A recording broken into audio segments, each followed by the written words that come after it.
राम भक्तों में अग्रगण्य श्री हनुमान जी महाराज। लोकाभि रामम रणधिंग धीरंग राजीव नित्यरम रघुवंशनाथम कारुण्य रूपम करुणाकरंतम। श्री हनुमान जी महाराज के सामने भगवान राम जी को याद करने से हनुमान जी की बहुत प्रसन्नता रहती है।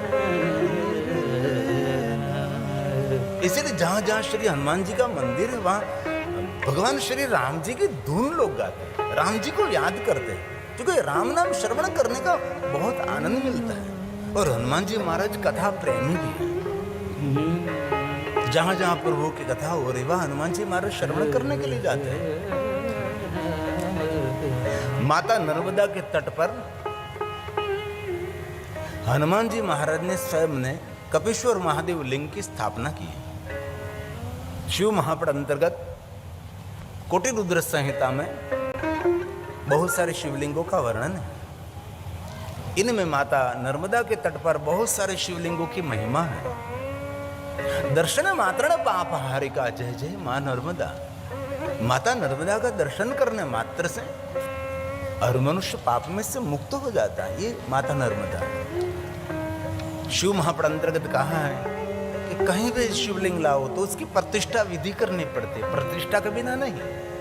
लेकिन माता नर्मदा के जल में से लाए हुए शिवलिंग की कोई प्रतिष्ठा विधि न हो सके।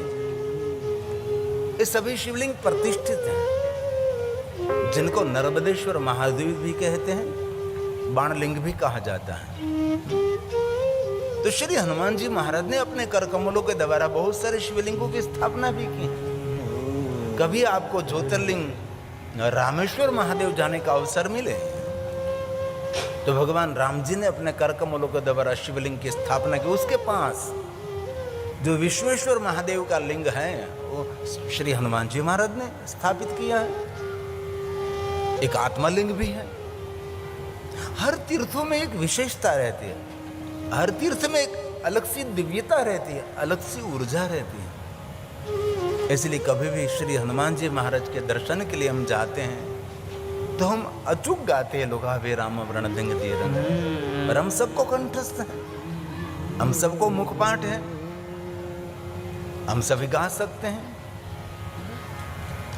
लोकाभि रामं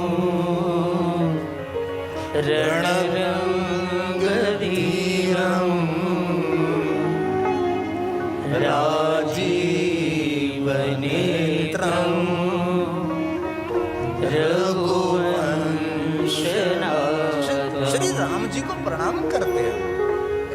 कारुण्य रूपं करुणाकरंतं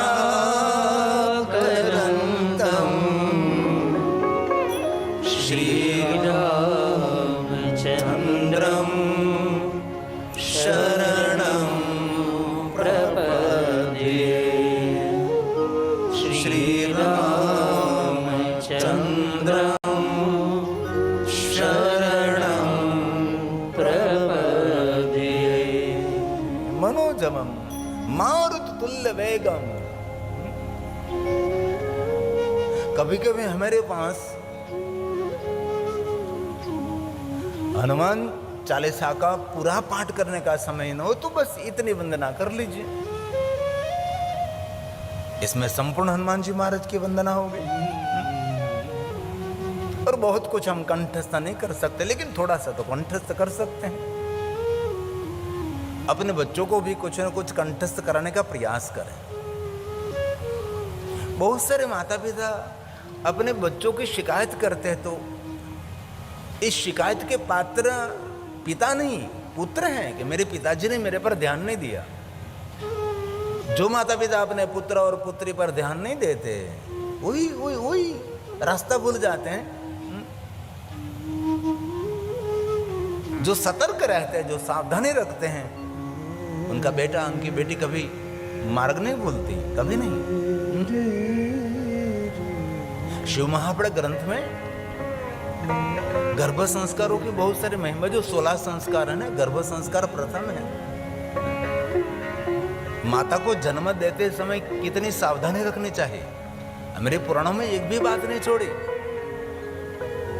लेकिन पुराण को गहरे से समझने वाला, समझाने वाला कोई वक्ता चाहिए।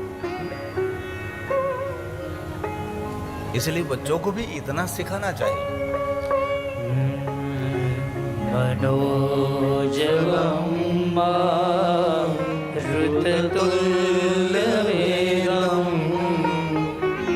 जितेन्द्रियं बुद्धिमतावरिष्ठम् वातात्मजं वानरयूथमुख्यं श्रीरामदूतं शरणं प्रपद्ये।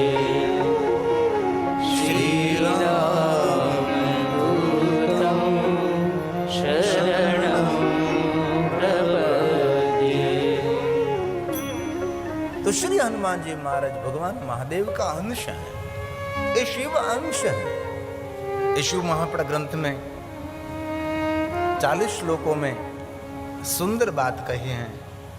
हमने निर्णय लिया था कि ये कथा में हम रोज रोज 3, 4, 5 श्लोक शिव महापड़ अंतर्गत जो हनुमान जी महाराज के बारे में कहा है कहने का प्रयास करेंगे। तो शिव महापड़ ग्रंथ का हर श्लोक भगवान महादेव की वंदना है। एक एक श्लोक हमारा इहलोक और परलोक को पावन करते हैं। ये शिव महापड़ ग्रंथ की विशेषता है। इसलिए मुझे इस कथा में शिव महापड़ अंतर्गत शत्रुद्र संहिता में 20वां अध्याय में जो भगवान श्री हनुमान जी के लिए कहा है, थोड़े थोड़े श्लोकों का मैं प्रारंभ में पाठ कर लेता हूं। कल हमने जो कथा श्रवण की कि भगवान विष्णु का मोहिनी रूप देखकर भगवान महादेव के अंग में से एक तेज प्रकट हुआ। सप्त ऋषियों ने तेज को ग्रहण कर लिया, पत्ते में ले लिया और मंत्रों के द्वारा वायुवेग गौतम की पुत्री अंजनी को दिया गया। और अंजनी के माध्यम से भगवान शिव के अंश स्वरूप वानर रूपधारी भगवान श्री राम कार्य करने के लिए हनुमान जी महाराज प्रकट हुए। उनके पराक्रमों की महिमा है, अद्भुत अद्भुत पराक्रम किए। जो हनुमान जी महाराज ने पराक्रम किए, ऐसे पराक्रम कोई देवताओं ने नहीं किए। इतने बड़े बड़े पराक्रम हनुमान जी महाराज ने किए हैं। ये सभी श्लोकात्मक शिव महापड़ अंतर्गत हैं। और कहा भगवान नंदीकेश्वर बोलते हैं, जो भगवान महादेव का वो भी एक अवतार है। शंकर भगवान के अवतारों की श्रृंखला में भगवान नंदीकेश्वर शिलाद मुनि का पुत्र हैं, वो भी भगवान शंकर जी का अंश है। ये कथा भगवान नंदीकेश्वर महादेव बोल रहे हैं। वहाँ उन्होंने पराक्रम युक्त अद्भुत कार्य किया। कहाँ? भगवान श्री राम की कार्य के लिए श्रीलंका में गए। लंका में जाकर माता सीता जी की शोध की और वहाँ जाकर भी बड़े बड़े पराक्रम किए। और जानकी को प्रतिपूर्वक माता को प्रणाम करके जो भगवान श्री राम ने जो मुद्रिका दी थी वो माता जानकी को अर्पण की और माता जानकी को प्रणाम किया। इस शिव महापड़ ग्रंथ में श्लोकात्मक है, जो हनुमान जी महाराज के पराक्रम की बातें हैं। चक्रे अद्भुतं चरित्रं, हनुमान जी महाराज ने अद्भुत चरित्र किए हैं। सतत्र विक्रम संयुतम्, अनेक प्रकार के विक्रम सर्जन किए हैं। हनुमान जी महाराज ने जो जो पराक्रम किए, जो जो कार्य किए, ऐसे कार्य अन्य कोई देवताओं के लिए नहीं है। इसलिए भगवान महर्षि वेदव्यास जी ने हनुमान जी महाराज की गाथा गाई है, बहुत कम श्लोकों में, कम शब्दों में, लेकिन हनुमान जी को छोड़ा नहीं, हनुमान जी को भूले नहीं। अभिज्ञानं ददो प्रीत्या सीतायै स्वप्रभोर्वरम्, सीतायै स्वप्रभोर्वरम्। माता सीता की खोज करके लंका में पहुंचे। लंका में पहुंचकर भगवान श्री राम जी ने जो मुद्रिका दी थी वो मुद्रिका माता सीता को अर्पण की। क्योंकि प्राणों की रक्षा करने वाले रामदूत के नाम से जगत में प्रसिद्ध हुई और वीर वानर नायक शीघ्र ही उनके शोक को दूर किया। माता सीता का जो शोक था, शोक तलीन थी। ये तो अद्भुत एक लीला थी, अद्भुत एक लीला का पात्र भी थे। श्रीलंका में पहुंचे, वहां जाकर माता सीता का दर्शन किया और राम जी ने जो मुद्रिका दी थी वो माता को अर्पण की और सारी कथाएं सुनाई माता ने। और श्री माता सीता श्री हनुमान जी के मुख से कथा श्रवण करके माँ जगदम्बा स्वयं माता सीता शोक से मुक्त हुई।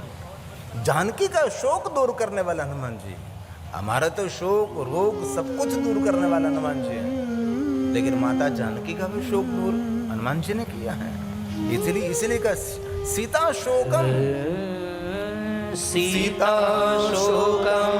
जहाराशु सवीरः कपिनायकम, कपियों का नायक है सवीर, वीर हनुमान जी हैं, वीर कपिनायकम। और माता जानकी को सभी कथा श्रवण कराई, सभी कथा कही। हनुमान जी महाराज ने पूरा चरित्र कहा, भगवान राम जी का संदेश पहुंचाया। श्रावयित्वा रामदूतं तत्प्राणावन कारकम् तत्प्राणावन कारकम्। माता जानकी को प्रणाम करते हुए भगवान राम जी का संदेश पहुंचाया और माता जानकी का शोक दूर किया।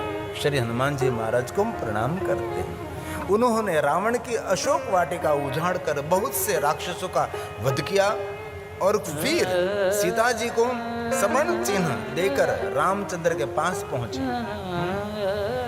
माता सीता को मुद्रिका देने के बाद, सुंदर राम जी का संदेश सुनाने के बाद अशोक वाटिका को उजाड़ दिया। हम सभी कथा से परिचित है, लेकिन शिव महापुराण ग्रंथ में जो भगवान महर्षि वेद व्यास जी ने श्लोकात्मक कही, ये बात मैं आपको कहना चाहता। बड़ा उद्यम मचाया, अगणित असुरों का संहार करके, वध करके, रावण को चुनौती देकर फिर माता सीता को प्रणाम करते हुए, भगवान राम जी को याद करते हुए रामचंद्र के पास पहुंचे। लंका में फिर लौट गए और भगवान राम जी को भी संदेश दिया है। ये हनुमान जी महाराज हैं। तद्विज्ञानमादाय निवृतो राम सन्निधिं, निवृत्तिम राम सन्निधम। लंका में अनेक असुरों का वध करने के बाद, अशोक वाटिका को उजाड़ने के बाद, रावण को चुनौती देने के बाद फिर भगवान श्री राम के पास पहुंच गए। ये हनुमान जी महाराज को प्रणाम करते। रावणा राममाहत्य जगान् बहुराक्षसा, जगान् बहुराक्षसा। बहुत सारे राक्षसों का अंत करते हुए रावण को चुनौती देकर माता सीता का संदेश भगवान श्री राम तक पहुंचाने के लिए हनुमान जी महाराज का बहुत बड़ा सुंदर चरित्र रहा, बहुत बड़ा पराक्रम रहा।